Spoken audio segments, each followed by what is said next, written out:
अहो उठा ना, काय झोपले कुंभकर्णावानी? काय काऊन गळे काढून राहिली? अहो लवकर उठा, मला फारम भरायचा आहे. फारम? कशाचा फारम? आमदार खासदाराच्या निवडणुकीला उभं राहून राहिली का?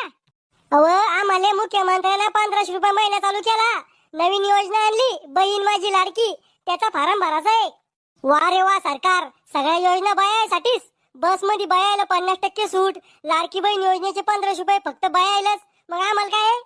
सरकार तुमच्यासाठी बी एखादी योजना काढन ना. काढलीच पाहिजे सरकारने आमच्यासाठी एखादी योजना. त्याचं नाव ठेवलं पाहिजे, भाऊ माझा भाडे खाऊ. ते सगळं जाऊ द्या, आधी मावा फारम भरून द्या. दे पैसे फारम भरायला. आता सध्याचे तुम्ही भरा पैसे, मावा पगार झाला की त्यातून काटून घ्या तुमचे पैसे. अहो तो या पगाराचं काही खरं ऐकते, पडतो का नाही पडतो तर. मग हे सगळे लोक फारम भरवायले ते येडे आहे का? लोकांचं नाही माहित मला, पण तो हा मेंदू घुटण्यात आहे. ओय माझ्याशी ना जरा प्रेमाने बोला जा, नाही तर धमके दूर लिख. मला काय करशील तू? मी मुख्यमंत्र्याची बहीण आहे म्हणलं, आणि ती बी लाडकी. अभी मजा आएगा ना भिड़ो.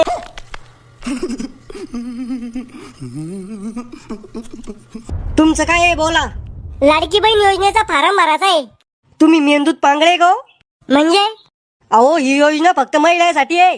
अरे झाकण झुल्या, मले माझ्या बायकोचा फारम भरायचा आहे. असं का? तुमचं आणि तुमच्या बायकोचं आधार कार्ड द्या मग.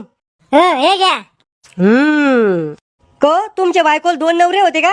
हे झाकण झुल्या, माझ्या बायकोला एकच नवरा आहे मी. क तुमच्या आधार कार्डावर नाव आहे राहुल पाटील, आणि तुमच्या बायकोच्या आधार कार्डावर नाव आहे चिंगी शांताराम हुरडा फुके. अरे खेकड्या, ते तिच्या बापाचं नाव आहे. तुमच्या बायकोच्या उत्पन्नाचा स्रोत काय आहे? माझ्या खिशातून पैसे चोरणं. अहो तुमची बायको काम काय करती?